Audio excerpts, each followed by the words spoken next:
Welcome back to a new week of Crashing Out. On this week's show, we discuss the Secretary of War Crimes, Pete Hegseth, and his order to double tap a boat in the middle of the Caribbean. Then we get into the discussion about whether or not Miss Rachel is the number 2 Antisemite of 2025. The answer is no, by the way. And finally, you might notice the background behind me. It's because we celebrate the 40th birthday of Phil DeFranco. All this and more on Crashing Out. Alex, what is happening? We went from macho man, I do so many pull-ups that I gotta post it to the gram, Pete Hegseth, calling generals to their faces fat pussies. He's like, you gotta stop it. You gotta stop being fat pussies. And now he seems to be, I'm trying to cover my ass here, but it very much seems like he's out here just murking people, committing war crimes, what some people have described as war crimes. A lot of, and when I say some people, I don't mean just like random internet people, like people who have served, experts in this field. And well, then he's like, the Geneva Convention. And then he's like, no, I didn't. But also, if I did, here's a meme about it. But also, I didn't. But maybe I kill everybody. But also, no. Yeah. Well, let's Phil, you're coming into this very hot, and you're coming into this from a perspective of somebody who has been taking it all in over a week. And I think we need to slow it down a little bit, just for the listeners out there, or for the 3 listeners who are checking in on this video like a month from now, because that's when the algorithm decided to show it to them. So this week we've had quite a few different things that happened, but the biggest thing has been the Washington Post has put out an article stating that Pete Hegseth gave a no quarter order, meaning to shoot and kill anyone that's being targeted in these boat air raid strikes. There's been a series of, we're going to go with the number 80 plus because we actually don't know how many people have been killed. It's been estimated over 80 plus people have been killed from airstrikes of people in boats in the Caribbean and in the Pacific that the Trump administration claims are people trafficking drugs.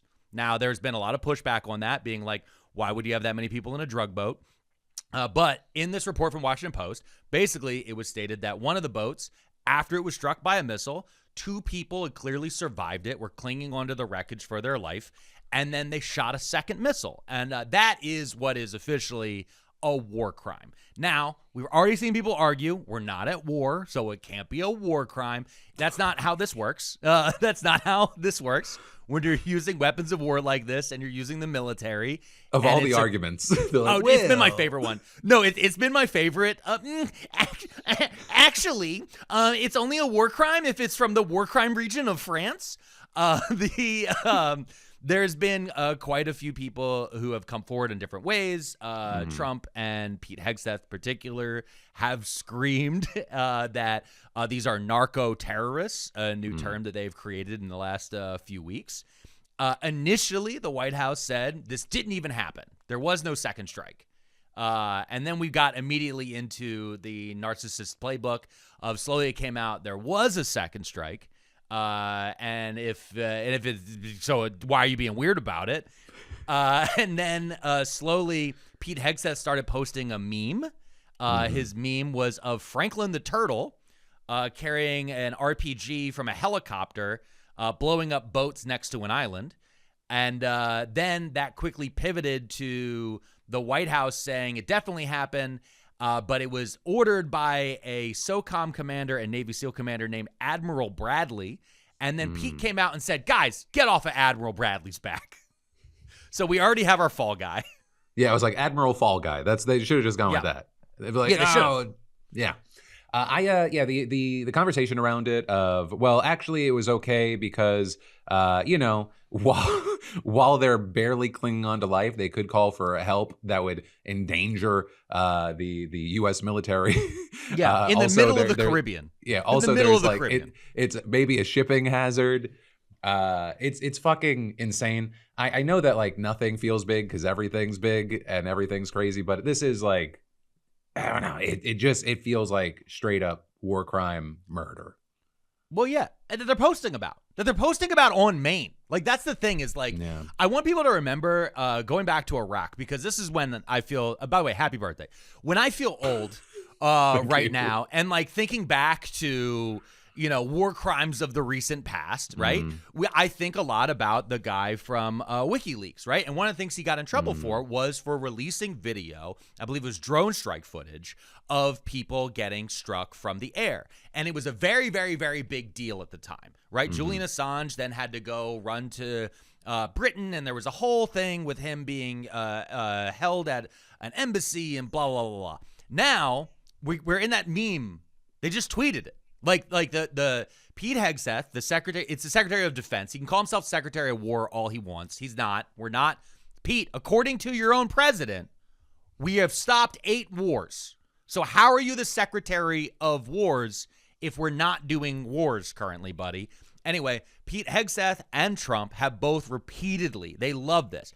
Every time they get sent drone strike footage or airstrike footage, they immediately go put it up. Just immediately they put it up. And it's also edited. So they try to cut out any of the parts where people will be like, wait a second, was that who was in that boat? Because that's the other thing I keep getting into with this. They keep saying repeatedly these are narco-terrorists, all these different things. And I always ask this, I have the same question. What was the person's name that you just killed? That's my big question. What was the person's name you just killed? If you don't have an answer, then you just killed some random person, because they can sit there and tell me over and over and over again, the boat's full of drugs, all these different things. And people have pointed out repeatedly, these boats can't reach the mainland U.S. from where they're leaving. They would have to be multiple refuelings, all these different things. But also, we know that the number one way drugs get into this country are from white people working as drug mules who are coming through the borders, and also from low-flying planes. These boats are just a provocation for war, for a distraction. And it's been this way over and over and over again. Meanwhile, he's talking about pardons for another Latin American president that was actually responsible for bringing in so many drugs into the United States. So it's like there's so many things where, there's so many different arguments to be had of like, okay, is this really about drugs? It doesn't really feel like it, because when you look into the details, this isn't actually going to do anything that really limits or really has any sort of meaningful impact as far as the drug problem inside of the United States. And then separately, and it's a different argument because it hits, I think, a number of people in a smaller way, that even if everyone was who they said they were, which we do not know, is like, we have to stress, and we even have people saying, a fisherman was killed, at least. Like that's the minimal. That it still would not be legal according to our own rules and international law. Yeah. Well, that's the other thing. That's the thing is the drugs are this. Congratulations, Gen Z. This is your WMD. This is what it is. This is the weapon of mass destruction. They're going to claim it's drugs coming from Venezuela. When I was a boy, it was yellow cake uranium or anthrax or something else. But now, this is the world we're in. They're going to say it over and over and over again. They're drugs. They're narco-terrorists. They keep pointing to Venezuela. It's going to be a war for oil. We all know it. Everybody said, they've said it repeatedly. This has come up like time and time again. And it's a ridiculous premise. Like, that's the part we're in. And I do love the people trying to come at it logically, like you just did. Trump is pardoning it was the former president of Honduras who was arrested and put in jail for personally trafficking, like personally having an effect on this. He wasn't just the president as it passed through Honduras. He was getting cuts, and he was working on the logistics side of moving 400 tons, I think it was cocaine, into the United States, right? And if you're claiming that this is because you're trying to stop illegal drugs, then you wouldn't free that man. You wouldn't do that at the same week as you're killing 80 plus people. But he sees brethren. He sees a president who is being persecuted. He's attacked by those who are lesser than him, and so he's like, "Oh, this is my guy." And I mean, even drawing another parallel, it's like he was self-enriching in fucked up ways while the people he was supposed to represent were living in squalor, right? So it's the connection. He can't get a little cut of a crypto coke? He can't get a cut of a crypto coke?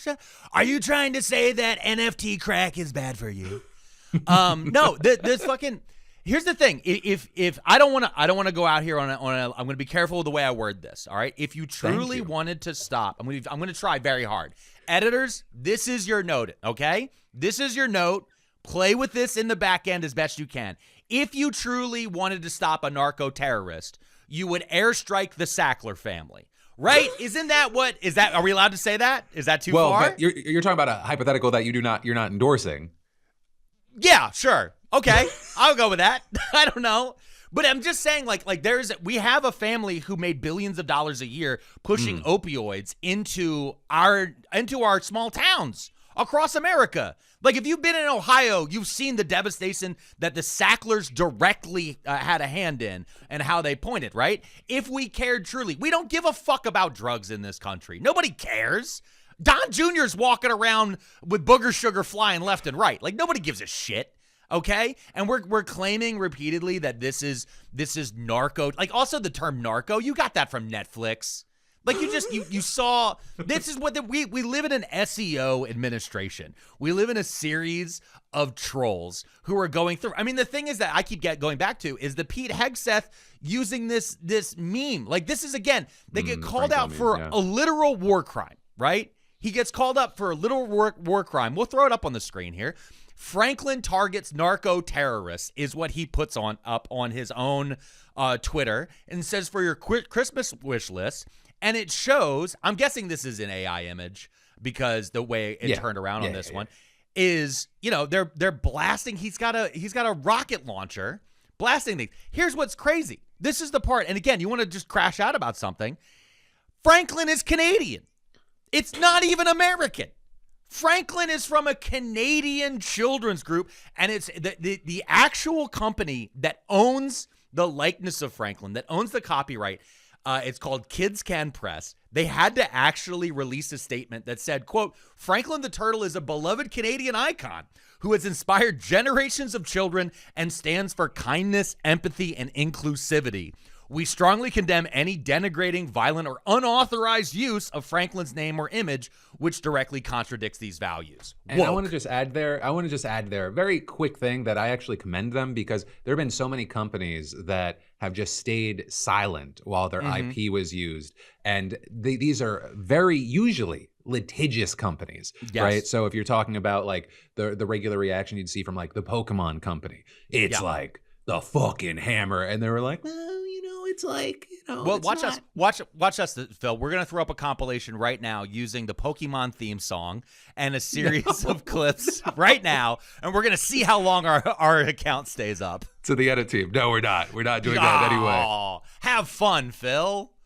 You want fun in 2025? We were just talking about like, oh my God, it feels like we're not even into a year of Trump 2.0, but it feels like we're 9 years into Trump 2.0 at this point. We're still at the 11 months. I think we're not even at 11 months yet. That's the part that's crazy. Yeah.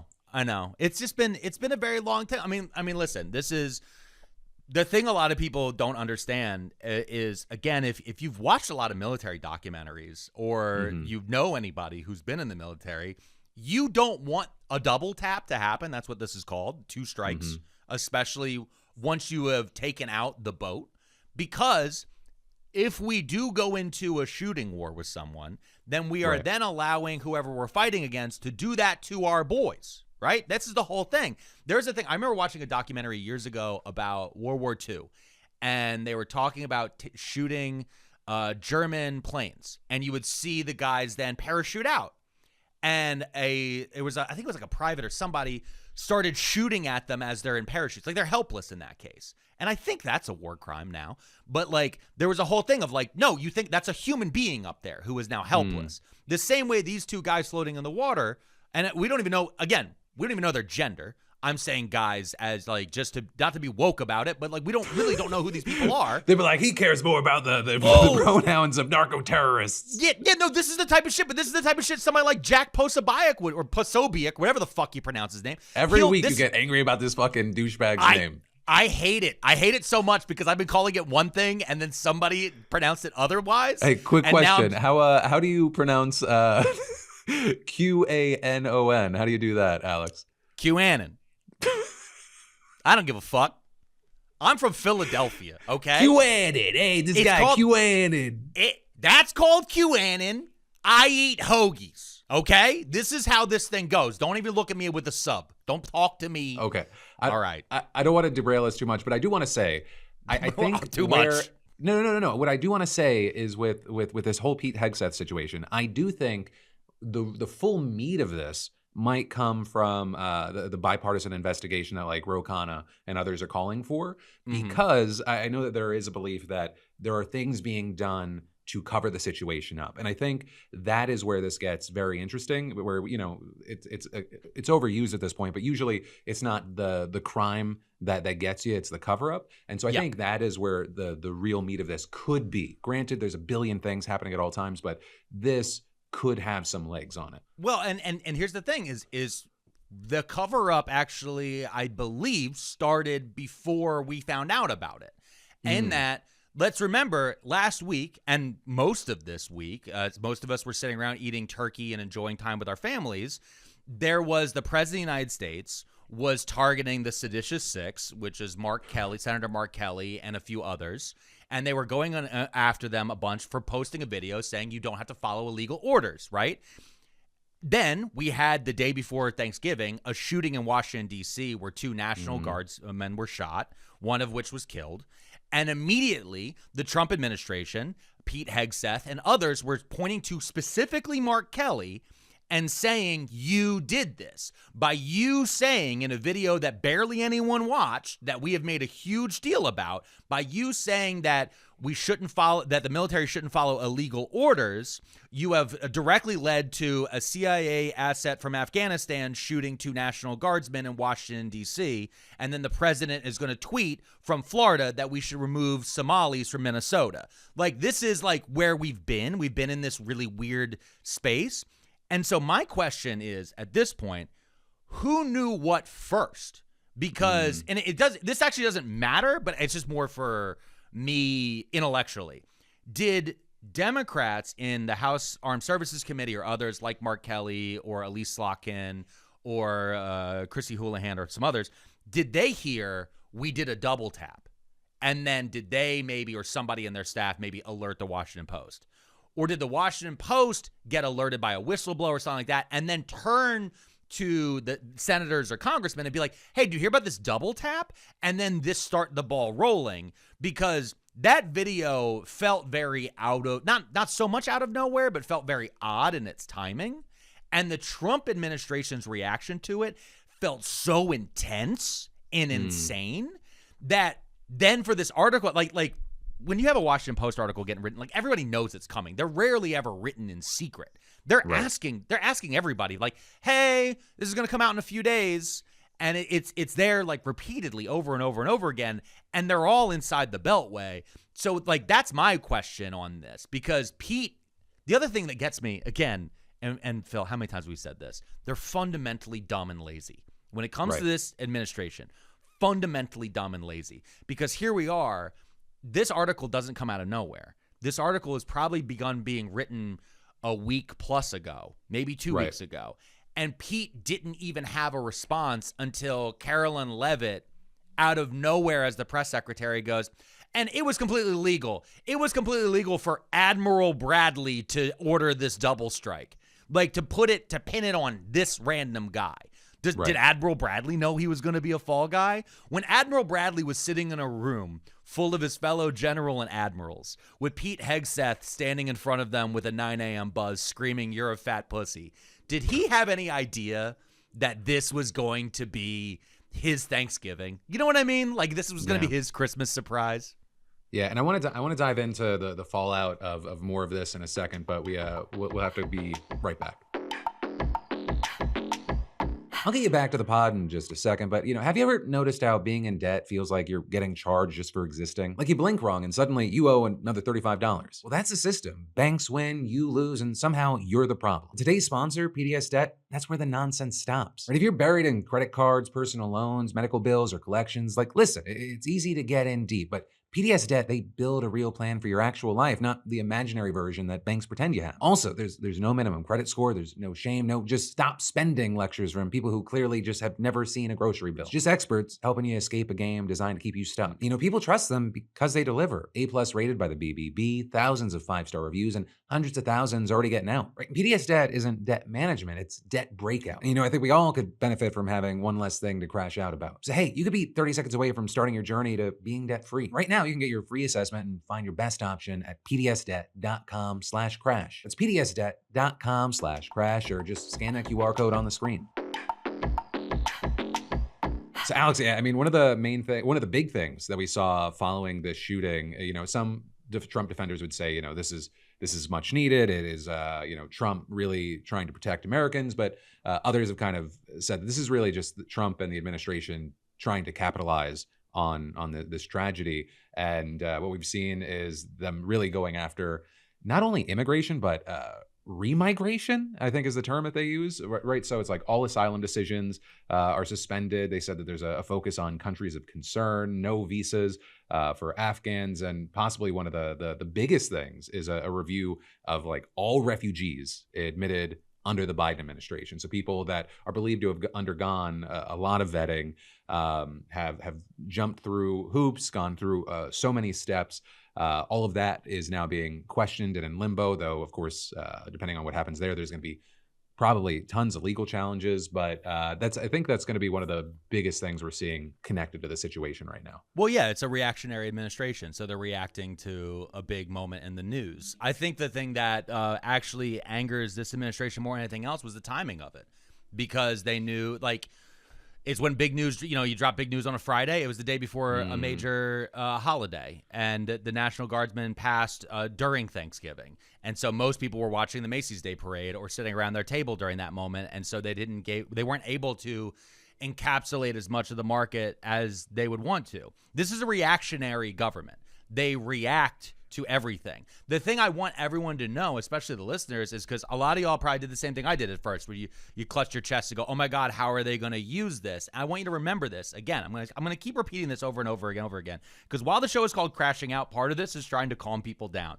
This is a fundamentally lazy and incompetent administration. The only big major plans that you've seen have been Project 2025 and have been the works of billionaires and maybe Stephen Miller. But even Stephen Miller isn't there all the time. Sometimes he has to pretend to watch his wife's podcast. Other times he has to have bad pictures taken next to a turkey. And in these situations, what we're seeing is they're pulling out some ideas that they've had for a while. We just lived through a campaign where, remember, they're eating the dogs, they're eating the cats. They were claiming that Haitians in Ohio were doing this. They're now targeting Somalis. They were targeting Somalis last week. They just piled this into their Somali talking point. Even though, once again, this is a man from Afghanistan who was a CIA asset. He had a CIA, like this is the part that gets me, is I tuned into Alex Jones. I had to know. I was like, Alex Jones, a guy with a CIA ID did something. What are you going to say? And immediately he was like, the deep state's trying to take out Trump, folks. It's like, no, what is happening right now? Like, this is, we are in such a conspiratorial world where wheels within wheels that I didn't even see everyone's general reaction was just like, I'm going to give it a couple hours on this one, because what the fuck? And every hour as more information came out, we saw immediately on the right. I watched Elon spend all weekend amplifying accounts that were screaming about immigration. We watched the Department of Homeland Security push the term Reimmigration, which you just used earlier, which is actually a far-right term, usually tied to the Nazi parties. The idea being we're going to set up basically a trail of tears using planes to push people into other countries, which has been a thing that this administration has pushed for a while now.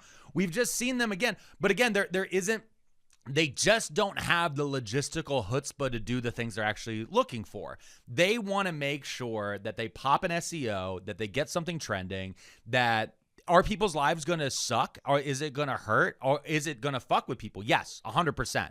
But I think to the level that many of us immediately look at, I'm like, I don't see these guys being able to do this over the years it takes to set up for the camps and things like that that people are beginning to picture. Does that make sense? Like we saw Alligator Alcatraz pop up and then immediately get closed. Like, this is the type of thing where I just want to remind people about that. It is bad and it's evil and it should be stopped, and this shouldn't be our administration. But at the same exact time, like, take a breath. These are lazy fucks.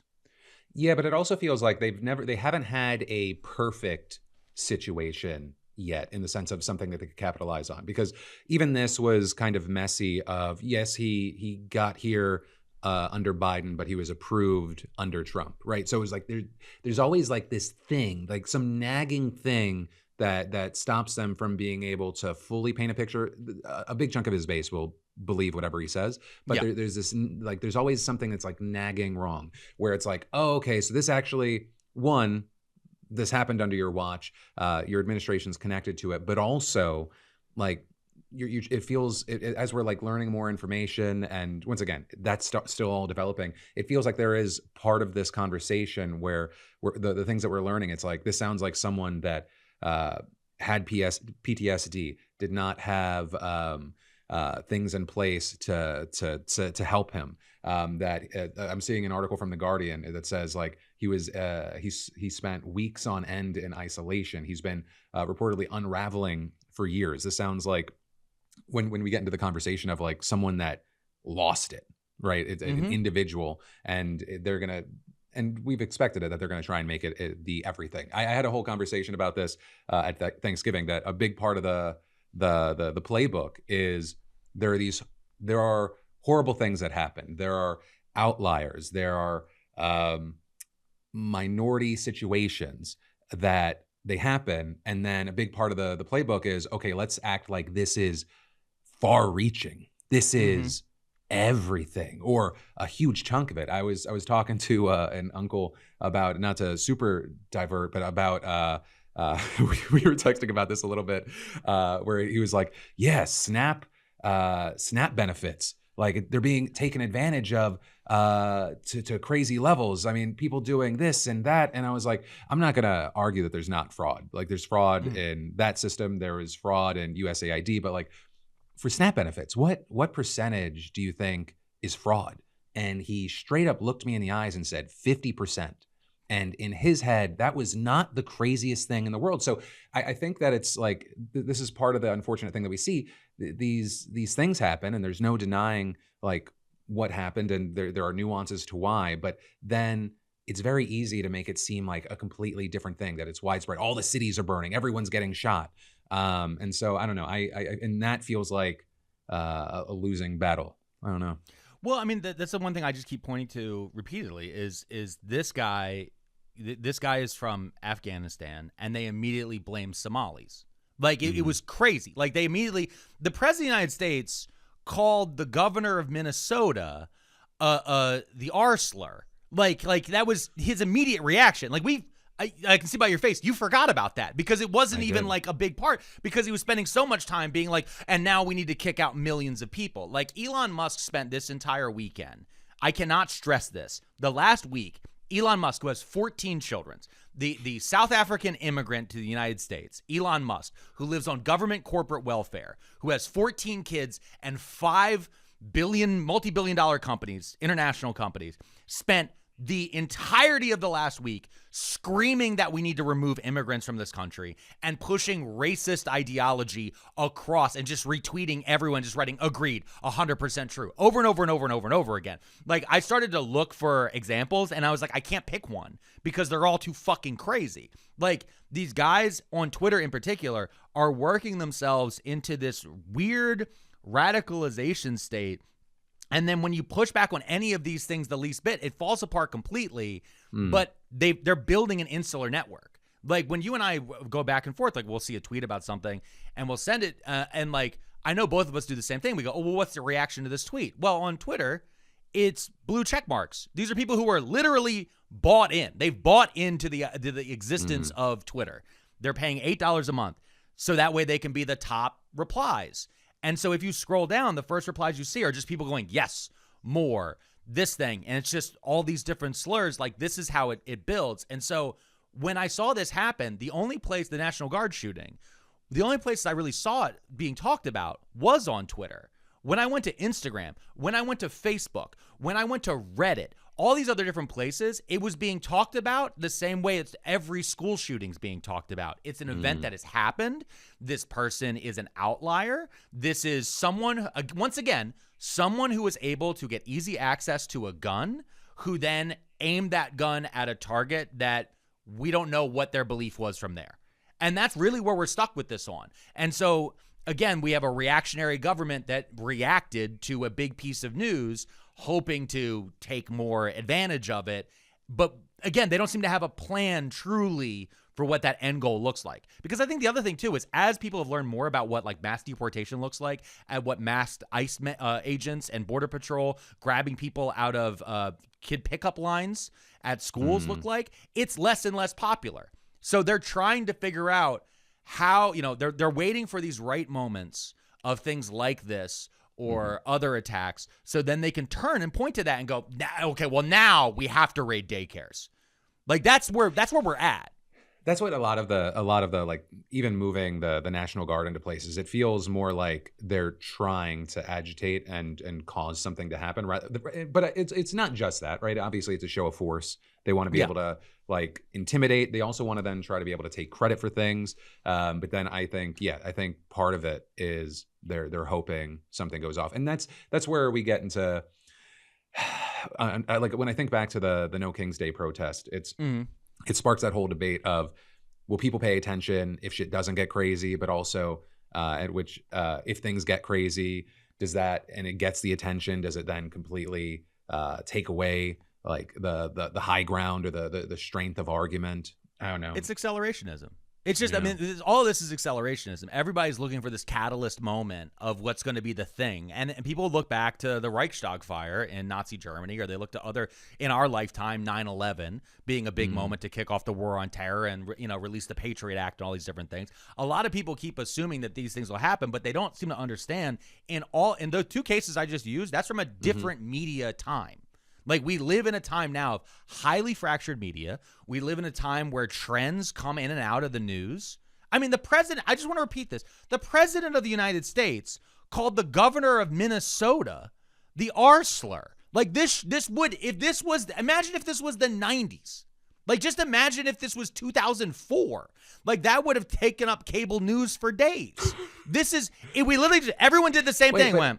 That's a long tweet. But that's the thing is we got to stop that in the sense of like, just always off-putting of like, could you imagine it's 2004? Imagine it's 2025 and Obama says it. He was not even in the fucking government. It would be completely shown a different way. So let's not act like just like 2 decades of space changes the story. There would be it's a speed. Hypocrisy. It's also just the speed. There would be that hypocrisy. They don't fucking care. No, I know that. I understand that. But it's also, to me, it's in general, my point is more about the speed of the turnover. It plays even more into whether or not these big moments that are happening, if there is a big thing. Like, that's the reason why COVID broke so many people's brains, because we were in the first Trump administration. We had so many things happen that you thought would be a bigger deal and that would kind of come and go because the news cycle, by the afternoon, he was doing something insane again. So when COVID hit, and the fact that it stayed every single day for a year and a half at least was the number one story, that was unheard of in, honestly, this century. And so like this is kind of where we're getting stuck on these different things. I mean, on this show alone, we run into the constant thing. You and I sit down, we record this show on a Tuesday, we release it on a Wednesday, and we're like, that's a good title. And then by the afternoon, they're like, it's not a good title anymore. I don't know how to explain this to you folks, but Princess Diana is back. Like, what? Like, that is the thing. It's like, this is kind of where we're stuck with in the cyclical nature of it. That's why I think people also feel insane, because so many of us get our thing where we find that one thing where we go, this is the thing, right? For libs, it's January 6th. We don't even talk about January 6th anymore. Like, the last time I heard this week I heard January 6th get brought up, because the girl who sued the university to get her transgender teacher thrown out and then brought Turning Point USA, her mom is a January 6th lawyer. Like, that was, and I was like, we're bringing back January 6th, my special interest. Like, that was how I felt. It was a peaceful guided tour through the Capitol, you lib. I took a guided tour of the Capitol, and they wouldn't let me carry bear mace and 15 zip ties in my back pocket, and I yelled, "My liberties!" And rules change. Alex, I'm gonna trigger you here in a minute, because I want to talk about the Miss Rachel situation, but we gotta go to a break real quick, and then we'll be right back. Ever do that midnight online shopping thing while half asleep, convincing yourself that you need whatever's in your cart? You get to checkout, realize your wallet is in another room, and suddenly you're questioning every life choice that led you here. But then you see it, that beautiful purple Shop Pay button. Tap it. Everything autofills. And boom, purchase made without moving a muscle. That magical button, that's today's sponsor, Shopify. Shopify doesn't just make buying easy, it makes starting and running a business simple. Shopify powers 10% of US e-commerce, from major brands to first-time sellers building something from their kitchen table. You get hundreds of ready-to-go templates so your store looks professional without touching code. No tech panic, no "why is the logo floating" moments. And everything you need lives in one place. Inventory, payments, analytics, all streamlined instead of scattered across tabs. Need customers? Shopify's built-in email and marketing tools help you grow fast and keep people coming back. And that iconic purple Shop Pay button, millions rely on it because customers trust it, and it's the best converting checkout on the planet. If you want to see less carts being abandoned, it's time for you to head over to Shopify. Sign up for your $1 per month trial and start selling today at shopify.com/DeFranco. Go to shopify.com/DeFranco. Shopify.com/DeFranco. Alex, I don't even know how to say this, but Miss Rachel is up for Antisemite of the Year. And the person that might actually be most angry about this is not you. It might not even be a Miss Rachel fan, but might be Nick Fuentes, who tweeted, "Why wasn't I nominated for Anti-Semite of the Year?" What does he have to do? What does he have to do to not even rank? Phil, I know I'm gonna get on my shit here. I'm just gonna warn everybody right now. Turn the volume down. I'm gonna get on my shit, okay? Because number one, I want to full disclosure. Miss Rachel is a mutual of mine. When I saw that follow back button for Miss Rachel, I lost my mind because in my household, Miss Rachel is number one. Okay, she's number one. Phil, you and I being friends, that's great. Miss Rachel, incredible.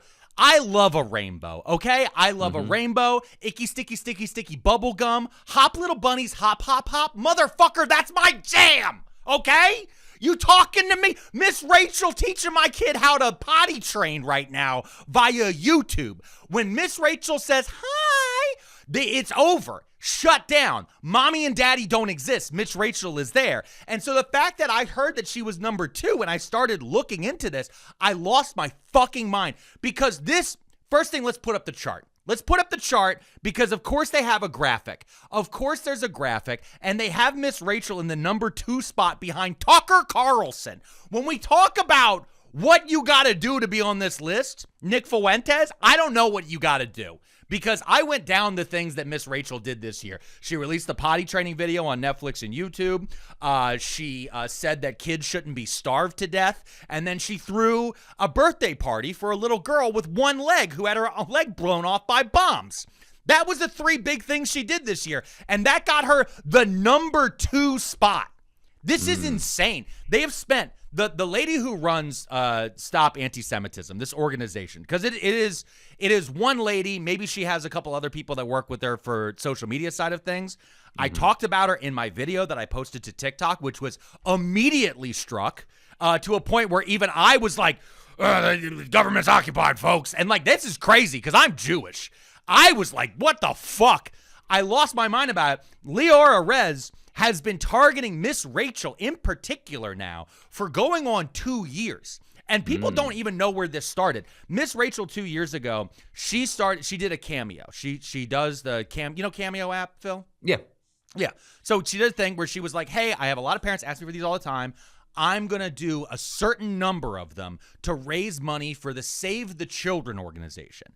And inside of that, she pointed out all the good work the Save the Children does, including helping kids in Israel and Gaza. She wanted to make a very big point on this because she was like, she goes, children were very disrupted and had, there's children who are highly affected by October 7th, the October 7th attacks.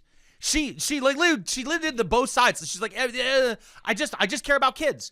And people went fucking crazy on her. And Stop Anti-Semitism, this organization run by Leora Rez in particular, they have decided to make Miss Rachel the number one target in the world. Out of 8 billion people, Miss Rachel is the number one that they need to crush, that they need to name and shame repeatedly. In fact, if you look up Stop Anti-Semitism, if you type that into Google, Miss Rachel is like the number 2 list on the little preview of their website. It's like, what is anti-Semitism? And then Miss Rachel. They just have it right there because they are desperate to label this person. They have sent harassment after her. They've targeted her. They are the reason why Miss Rachel was asked by the New York Times if she was Hamas.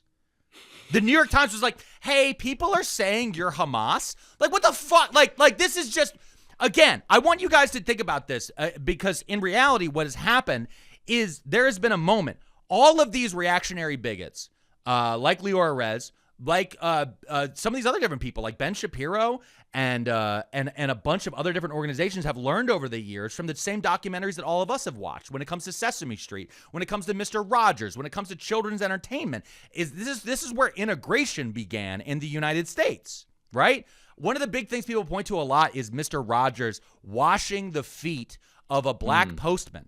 Like, this is a big moment. That was his statement on integration and integrating pools.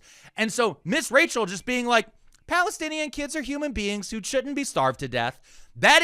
If that is being labeled an anti-Semite, then there's no meaning left to the fucking word. And that's such a huge problem that I think a lot of these people don't realize is that when you go after Miss Rachel here, not only do you seem crazy, you weaken the argument that anti-Semitism is raging or is as big of an issue if you're saying that is what it is, right? Because there is anti-Semitism out there. There's a growing scary thing out there about just actually being against Jewish people, not what Netanyahu is doing, what what Israel did in Gaza. And so I don't know if a lot of the people that push Miss Rachel is Hamas realize that they are actually making things scarier for Jewish people, more dangerous for Jewish people, because it's like it becomes very much like the boy who cries wolf. It's crazy. Also, just I got to add, they Stop Anti-Semitism realized, or maybe after the fact, after they got a lot of tweets, realized, oh, we probably need to address this. They said, for those questioning why Nick Fuentes wasn't on this year's list, we have been monitoring Nick Fuentes' anti-Semitism since 2019. While he was a finalist a few years back, his absence from this year's cycle does not erase his anti-Semitism. Rather, it allows us to focus attention on other individuals who are spreading hate, i.e. we do not recycle candidates from year to year. That's an insane argument. They'd be like, so the Patriots won the Super Bowl. So they don't get to play. They don't get to even go to the playoffs next year. Like this is. Here's the thing we haven't even mentioned right now. Okay, we haven't even mentioned yet on this some of the other people on here, because yes, they listed Miss Rachel, but and they didn't list Nick Fuentes. They didn't list Dan Blazarian. They didn't list Jake Shields. They didn't list Elon Musk, who did his silly arm thing and then had his AI call itself Mecha Hitler. They didn't list Scoop Bagels. They didn't list Kanye West unmedicated, but they did list Miranda from Sex and the City, Phil. Cynthia Nixon.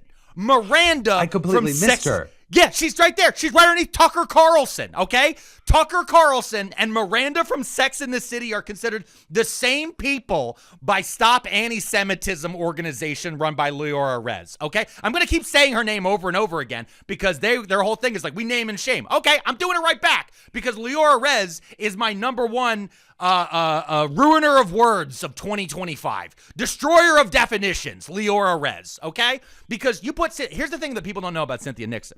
Cynthia Nixon, her baby daddy, her 2 kids, Jewish. She let a Jewish man get up in there at least twice, and you're going to call her an anti-Semite? You're going to call her an anti-Semite? That's fucking crazy. She's raising Jewish children. Also listed on this list, again, not Nick Fuentes. Nick, you got to try harder. You got to be more desperate, like a desperate housewife, Marcia Cross. from Desperate Housewives. Yes, they want us to take this seriously, but then they make it into the biggest joke possible. Like, as I'm sitting here looking at it, this list is 3 Nazis, 2 actors, 4 people who aren't wrong but are kind of annoying, and 3, I would say, legitimate Nazis. And I'm just staring at it over and over again, losing my fucking mind, because there is so much American Jews, especially right now, like I myself have been staring at growing insane anti-Semitism. We hear dog whistles. We hear them. I see the noticing all the time. I see the juice box emojis and the nose emojis. And I see the $7,000 check comments and all these different things popping up on Instagram, on Facebook, on YouTube. I see it everywhere. And the fact that this organization, and the same thing as the Anti-Defamation League have done, what they've truly shown is their care isn't about stopping anti-Semitism or bringing down bigotry or bringing down the temperature. Their sole thing is trying to protect the state of Israel. And it just plays further into the conspiracy theories, which grows guys like Nick Fuentes among young men, which grows guys like Tucker Carlson and other people on here. I mean, fuck, Stu Peters did a rug pull this year. He did a crypto. Do you know who Stu Peters is? No. Okay, he is an anti-Semite. He did a crypto rug pull on legit. They have him, Bryce Mitchell, like those 2 are actual anti-Semites, which is what makes the list even crazier that they're in the same running as Miss Rachel. Stu Peters did a crypto rug pull on his fan base, and like a hard one, and his fans reacted by calling him a Jew. Like, that is how insane. Like, this is how insane. They were like, oh, like to the point where his name's Stu. Go ahead and finish the rhyme. Okay? Like, it's right there. Like, this is crazy people stuff. So I just want to say, for a top 10 lovely people of the year, Miss Rachel, you're number 2 in my heart. Okay? I'm not even going to put you in anti-Semite of the year. You shouldn't even be in the running. There's so many things that are so much worse. And thank you to Miss Rachel and all people who care about children, all educators and others who just want to get the focus on there. And as I said on my TikTok before it got pulled down, my wife and I, we've donated to Save the Children Fund this year. World Central Kitchen, and others have done great work. And they don't just do work focused on Gaza, the West Bank, or the Middle East. They do it around the world. And so we're recording this on Giving Tuesday. If you can give, find your organizations, check into them, and make sure the money is actually getting out to people. But there are a lot of good organizations trying to help people. And that's what we should be focusing on, not bullshit like this, which threw my blood pressure through the roof.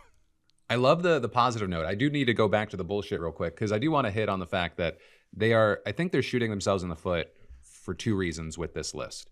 Yep. One, not only because the Miss Rachel thing makes them just seem crazy, and I think it creates an environment that is even less safe. But the other people on the list, if they win, they will wear this as a badge of honor. We saw that, I think, last year with Candace Owens, I think, was labeled the anti-Semite of the year. She loved it, right? Yeah. She wears it as a badge of honor, getting hit from this. So Tucker Carlson, he gets this. He'll wear it right there as well. And I genuinely think that Nick Fuentes is sad that he is not on this list. It's the only positive of it. It's literally the only positive of it is that Nick Fuentes is sad. But I would argue that that is most of his day anyway.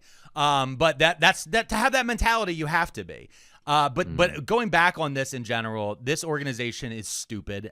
They are bad people, and they are constantly and consistently making the world a worse place through their actions. That's where I want to leave it on that. But Phil, we're going to take a break, and when we come back, we have one last topic on here that I kind of want to boom you with before we hit you with some questions from people. So before we hit those, make sure you like, subscribe, give us 5 stars, and stay tuned right after this.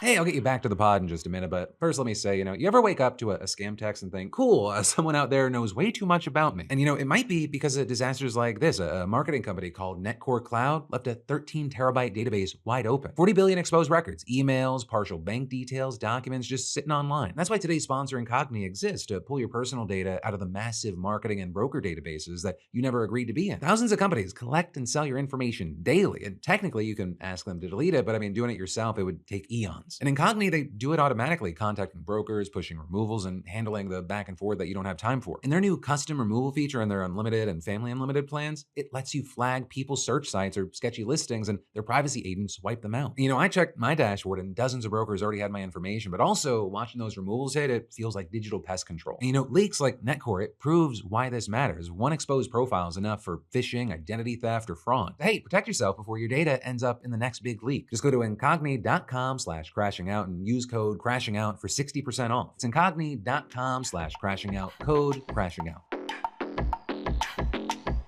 All right, Phil, we have one last topic to cover. It's your birthday, buddy! That's right! Phil is 40 years old! Hit the air horns, baby! It's Big Phil's birthday! Yeah, it is, buddy. You're 40, your hairline looks great. You told me before the show you eat Waffle House every day with a body like that. You're doing good, bud. I even made sure I got you balloons. They didn't have enough birthday balloons, but I got you some. They're here. We're doing great. We're excited for you. Oh my I got you a cake. There you go. Blow out the candle. Go ahead. There you go. Happy birthday. Yeah. And I know you're there. I didn't get you a hat, but I got one for it doesn't fit on frame. This is so you. Thank you. Yeah. This one says get well soon. And then you said, I went to the doctor recently. I went, oh no, that joke might not land well. No, I was saying that was my birthday present to myself, was checking out my labs and then being like, you're perfect except your cholesterol, which stems, I think, from the Waffle House every morning. So yeah, well, but also that's gonna be in my rear view. My doctor said the same thing. I went and he was just like, your last blood. I think they just say it. Honestly, can I tell you? I think they say it to everybody, Phil. I think when you hit 40, they go, your cholesterol's a little high and we got to touch your butt. But yeah, this one says it's a boy because that's your birthday. Happy my favorite birthday, thing. Thank you very much. I will say my favorite thing was when talking about the cholesterol. I was like, what things can I do to handle it? And she was like, well, here are the things that you can do with like diet, and there are these supplements, but that whatever you're comfortable with. But we don't really do medication until it's here in America. But my favorite words. She said, but in America, when it comes to health, we kind of grade on a curve. And I was like, that sounds just like horrible. Incredible. Yeah, she was like, I love that. She's like, you're at 132. We like to see it below 99, but we don't medicate until 192. And I was like, that's till it's double? Till it's double too much? Very America. Whenever they hit me with the numbers, my eyes just glaze over, and I just look at the doctor, and I'm like, just tell me when I have a week left to live. I have a list. And they're like, what? I have a bucket list. I'm gonna tell you this right now. If I make it to 75, I'm renting a Corvette. I'm doing 75, like down the highway, no hands. I think I gotta say, I hate the ideas. I used to be like, when I'm 80, I'm gonna do like this. We gotta do that stuff now, because it's not gonna be fun at 80. You're gonna do it and like immediately need to take a nap, or your body's gonna hurt. Well, the other part of it too is just that like now I feel like I can do more, but there was a time where it was just like the constant, all those different things. But Phil, we do have a present for you. We have a present, and that what the hell producer Ben is pulling up right now, and these are a list of people.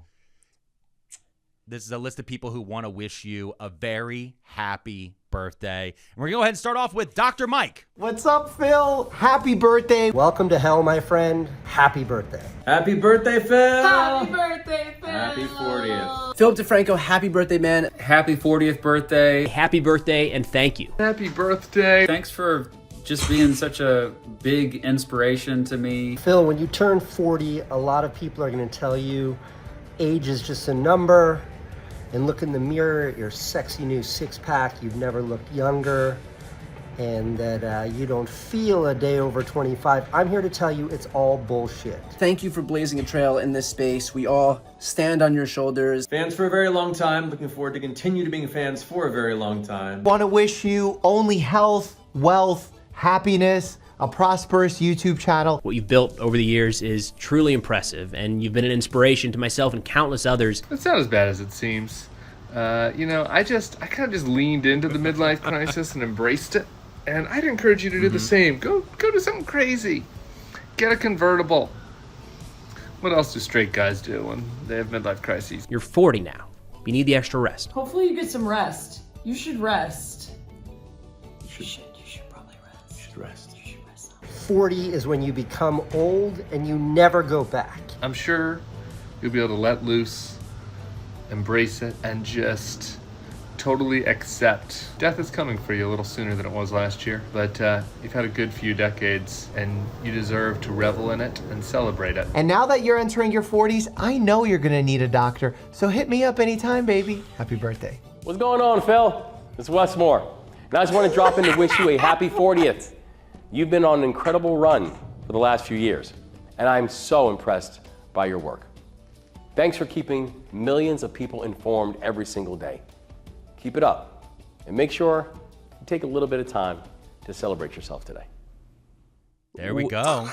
I've never hoped Wes Moore was lying to me when he said he's not running for president more in this moment, so that I have a video of the president of the United States taking time out of his day. So just for the audio listeners, because they couldn't see everybody that was on there, was in no particular order: Tim Miller, Brian Tyler Cohen, Dr. Mike, Casey Neistat, Mr. Beat, Preston Stewart, Matt Mercer, and Marissa, and Governor Wes Moore. All wishing you a happy I love that. birthday. Thank you, guys. Yeah. That was no, was and you know, unexpected.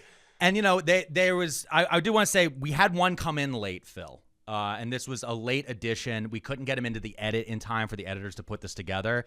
So we just wanted, it was a very, very close personal friend of yours that you've known for a very, very long time. So we just want to go ahead and throw that to that video right now. Happy birthday to my closest bestie. Yes, oh my God, I can't believe it, Phil. Look, it's your birthday, and when anyone thinks of Phil, I want them to think of me. And yes, me, George Santos, and I just want you to know that we are so alike, Phil. We are like practically the same person. The only difference is I'm still going to be 21 this year. I know it's your 29th, 40th birthday, but you know, do your thing, talk your shit. Happy birthday, dear Phil. Happy birthday to you. Mwah. Bye. Oh, by the way, send Alex a kiss. She sends you this.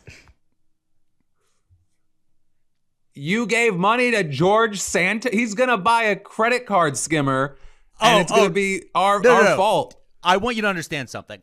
I Venmo'd one of your producers, and then he risked his debit card numbers by paying George Santos $100 on Cameo, Phil. And Phil, Jesus. What a birthday present to give you beyond that is just to also announce that I am now available on Cameo. And we're going to put a link to that in the description because God forbid I give you a birthday bash without promoting myself. That's what has always attracted you to Crashing Out with Phil DeFranco and Alex Pearlman. My need for self-promotion. And so if you guys want to pay me $125 to rant and rave at your MAGA uncle, or just say happy birthday or Merry Christmas to any of your friends or family, you can go find the link down below or look up Pearlmania 500/Alex Pearlman on Cameo. My wife set it up. She demanded I do it. And then she told me that our child's, exactly how much our child's daycare costs. And I said, okay, I'll do it. It's very expensive. Our country is broken, and we are old men, and I need the money. So I'm genuinely at a loss. I've been doing this so long, and there have been like little things that people have done to surprise me. I'm genuinely surprised about the whole thing, but especially and here's final thing. Can I tell you what's been very funny is for the listeners who don't know. We've been having technical issues this entire time. Oh yeah. And then we had like a restart. We've gone in and out of this one. I have been surrounded by these massive balloons underneath blankets next to me. I'm sweating. I'm like all this different stuff. I went to a Dollar Tree yesterday to get balloons, and that was an experience inside of itself. So these are actually grocery store balloons, because when I went to the Dollar Tree to get filled helium balloons, I watched the cashier curse out the lady in front of me who ordered 3 balloons. And she was like, "Motherfucker, do you not see how long the line is?" And I'm like, "I'm not doing that. I know Phil pretty good. I don't know him. I don't know him get cursed out in the Dollar Tree good." So I went to the grocery store and got all this different stuff. But, you know, it's your birthday. 40 is a big one. It is just a number at the end of the day. But it is kind of the moment where I know I felt age.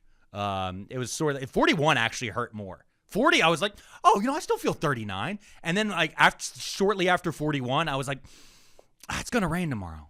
I just knew by my knee. You know what I mean? Yeah, I was gonna say, I was like, I can't, I don't feel the rain coming. I kick out my leg, and I know that I'm gonna feel like a knee pop. And I think one of the things from that video was, I forget how he said it. I got to go back and watch it, but it was like there's no going back.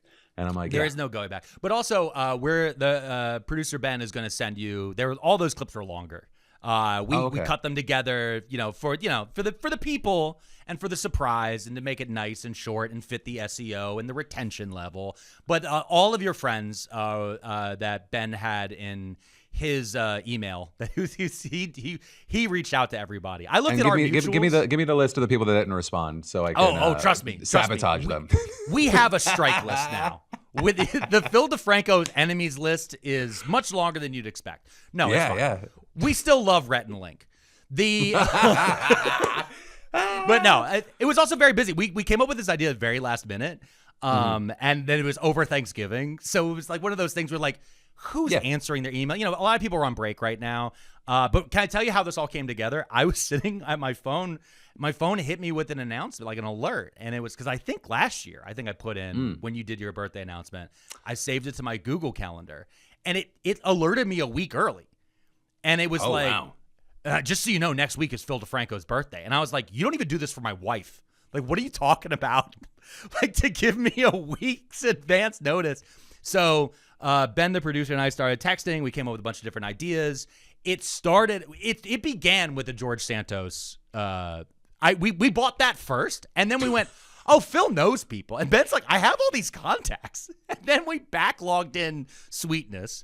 And then I was telling my wife about it, and she was like, I've had a secret Cameo account set up for you for 2 years because she's been begging me to do it for years now. She's like, please, just for Christmas, just do it. And so when I said we paid, she was like, you son of a bitch. If you don't plug the Cameo, she's toggling it right now. Now it's an investment for good. It's you didn't give $100 to Pure Evil. You invested in good. Yeah, if anything, this is my personal child Trump account to myself and to my son. Oh my God, that transition was sexy. I know. That was a sexy transition. Because we were supposed to talk about how Michael Dell from Dell Computers is giving $6.25 billion to be invested into child Trump accounts going to American children that were born after January 1st, 2025. And then we had a bunch of fun things to point out that he's worth $148 billion. He also is one of the billionaires who now controls TikTok and more, and how this is really feels like a fintech thing in the back end. I'm so torn on it because it's like I love the idea. It's a good idea. I love the idea of like, okay, so there's money in there that like a kid wouldn't be able to get until he's 18, and all of a sudden he has some startup cash, and that's great. But also, it feels like part of this is built to really help fintech companies and also possibly to a certain degree prop up the stock market. Yeah, and it's like I'm like, okay, giving those fintech companies more votes for boardroom choices and things like that as well. Like as a part of it, people talk about that with Vanguard, but these are all points that we could talk about when we really just want to focus on the fact that you are 40 years old now, Phil, and that's got to feel good. I mean, surviving. I saw your post on your birthday of 20 years on YouTube, and that's about 20 years, right? I think next year is officially. I'm so bad with the dates. Usually, like my producers would let me know. They're like, "Hey, by the way, it's your 17th anniversary." I'm like, "Oh, should we do something?" I don't know. Yeah. But do you have any messages for our younger listeners out there of any wisdom that you've learned over the years? Anything like that? Like I think about like Beyonce's Lemonade, where she plays the voice of her 101-year-old grandmother saying, "When life gives you lemons, make lemonade." That's the equivalent of me right now. So I feel on YouTube, yes, on YouTube, oh, you're 40. yeah. Like, you're about to be dragged out into the street. Like that's where they're like, get out of here, old man. No, my big thing would be don't do the thing of like when I'm 50 or when I'm 70 or when I'm 80, I'm gonna do this. Do it now if possible, but. The best investment, oh my God, I hate myself, but I feel like I need to say it because the right shouldn't own fucking betterment. Invest in yourself, whether it be working out, eating as healthy as possible. Like it will dramatically change your life for the better, both physically and mentally, and just do whatever you can do to invest in yourself earlier because me bettering my life from 38 to 40, it's like doing it on hard mode. And it's not going to get any easier moving forward. And so try and get in that good base. And that's all I got. It's easier said than done because life is fucking hard and busy and everything. There's so much, but invest in yourself whenever you can. And that's all I got. It was good. No, it's a good piece of life advice, you know. I'm glad you didn't say never go to bed angry. I do it all the time. So with that being said, we're coming near the end of the episode. We have some questions from the audience. So I would like to go ahead and start off. These are YouTube questions today. Producer Ben, while he's putting the video together, didn't spot any really good questions from Spotify or from our Apple. I'm just saying, the Spotify listeners, step up. Talking. Yeah, no, step up. Step up, Spotify Which listeners. is kind of crazy because when you compare our engagement there to like podcasts that are quote unquote bigger on Spotify, we have a great community. We have an amazing community over there. And same thing for when it comes to Apple Podcasts. Remember, you can always put your questions in, give us 5 stars on Apple Podcasts, and then put your question into the review. And if it's good enough, I'll tell producer Ben that he's allowed to put it into the Google Doc. All right, starting off here, we have a question on YouTube from TEHB357. They asked, should I leave the United States because of the path it's on, or is that a doomsday prepper level of worry? I have no ties here, just want to be safe. If they put Alex in jail, that's when it's time to leave. That's when it's unsafe. We have I don't know about you. I feel like we have certain commentators that were like, okay, if they get arrested, then it might be time to bolt. It's just a matter of time. There's very specific canary in the coal mines you can look to. I do know people who have left the United States who did leave right before the administration came to power in January. I know a couple of people. And again, these are people who were, they looked at their life. They knew they could make the move if you can. And that will make you, one thing I'll say is if you can and it make you feel better, then give it a try. But travel to the place you're going to move to first. Make sure it's cool. Don't try to go rent a place sight unseen, or the grass isn't always greener everywhere else. I would say that my wife and I discussed, when there was that moment of the panic, we decided that we wanted to stay and work on what was important to us here. And for us, that is obviously our local community, libraries, and our community in general. But if there is ever a moment where suddenly you go, hey, the wallpaper behind Alex changed, it's because I am in a country with no extradition. That's immediately, I don't know which one that is. I do know that a lot of, I know people who work in embassies, and they were like, dude, the day after the election was the craziest. Every embassy's phones exploded. But that was a pretty incredible one. Our next question is from Saturnalia, which, Phil, I don't know if you know that. Saturnalia is the Roman Christmas. Oh, I didn't know that. Yeah, my mom's a Latin teacher, so I knew a lot about Saturnalia growing up. Saturnalia asked, can you guys, let me do it in the right. Oh, God. Can you guys do a whole podcast where you do Alex Jones voices back and forth forever?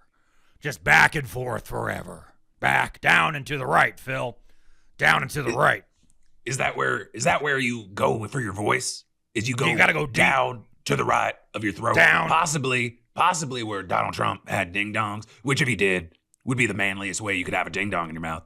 There's no video of it, Phil. There's no video of it.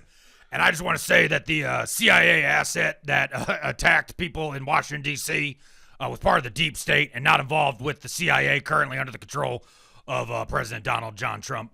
May he reign forever and ever and become our king, apparently. We forgot to mention, Phil, that many right-wing commentators immediately called for a monarchy to be established in America on Thanksgiving Eve. And then we woke up to Busta Rhymes rapping with the Ninja Turtles on the Macy Day Parade. Very corporate event. You watch the Macy Days Parade, even though it's obviously a deep state psyop to make you complacent. You sound very much like RFK Jr. You sound like if RFK Jr. had a sore throat. How could you tell? I was gonna say if there is the Donald Trump ding dong tape, OnlyFans $99, debt solved. I think with how many dick riders there are out there. That's how it goes. Yeah, with how many? It's the best one. I gotta pay it. That's the patriotic thing to do. Yeah, it would be behind a paywall, just like the Ryan Lizza, Olivia Nuzzi. By the way, he said that the Butler tape doesn't exist. He said it was deleted. It was deleted. That was the most deleted? recent. What are you talking about? Oh, is he continuing? Is he still talking? Yeah, no, there's a part 4 released, and at the end of part 4, I read a summary of it. That he said, because he mentioned at the end of part 3, after the RFK poems, he said there was a whole thing about Butler and that there was this tape that would be explosive about new things about the assassination attempt. And then in part 4, he did what Doctor Who used to do all the time, which is, oh my God, how are they going to get out of this one? And then they just go, oh, it actually got deleted and I never heard it. I just heard about it. How many parts are we going to get? Are we going to go, is he going to go full R. Kelly trapped in the closet? Like I think it's part 27. No, I think it's done because today she officially released her book.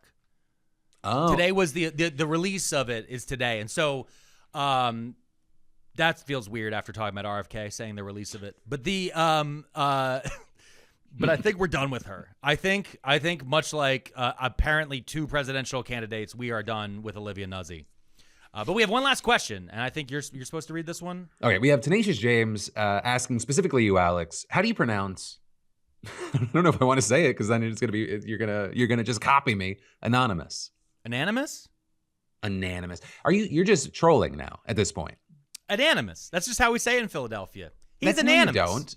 No, you're trolling at this point. There's no one says anonymous. Okay, so here's the thing. I understand this goes back to the QAnon bullshit.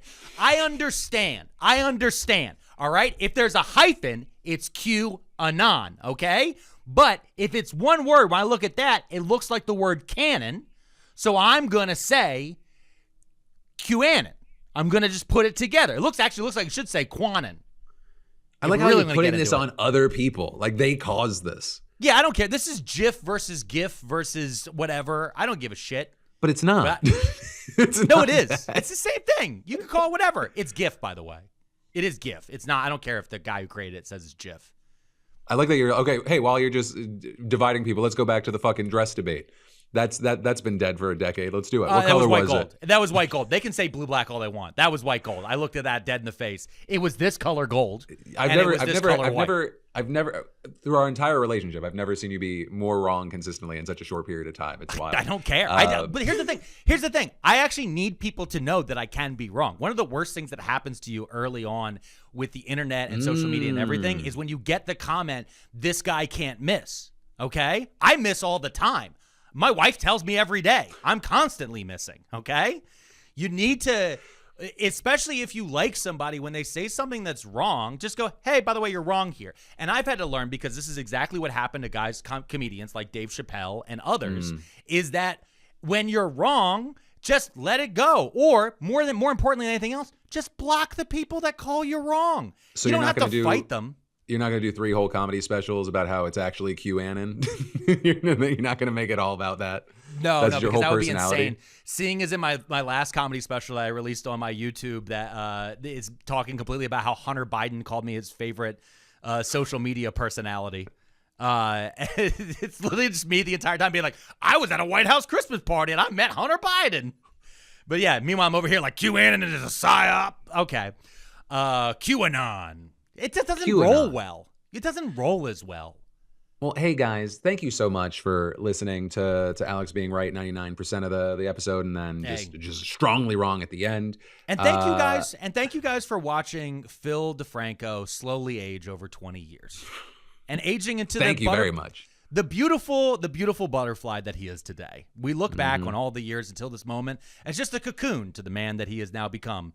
An incredible guy who we're all really honest, for real though, Phil, we're all really, really thankful to have you in our lives, and to be able to celebrate you today, and to, take the piss out of you a little bit, while actually just being really happy for you to having such a great birthday, a great family, great health, and more. So with that, guys, make sure you like, subscribe, comment, and stay being a beautiful bastard. Hey.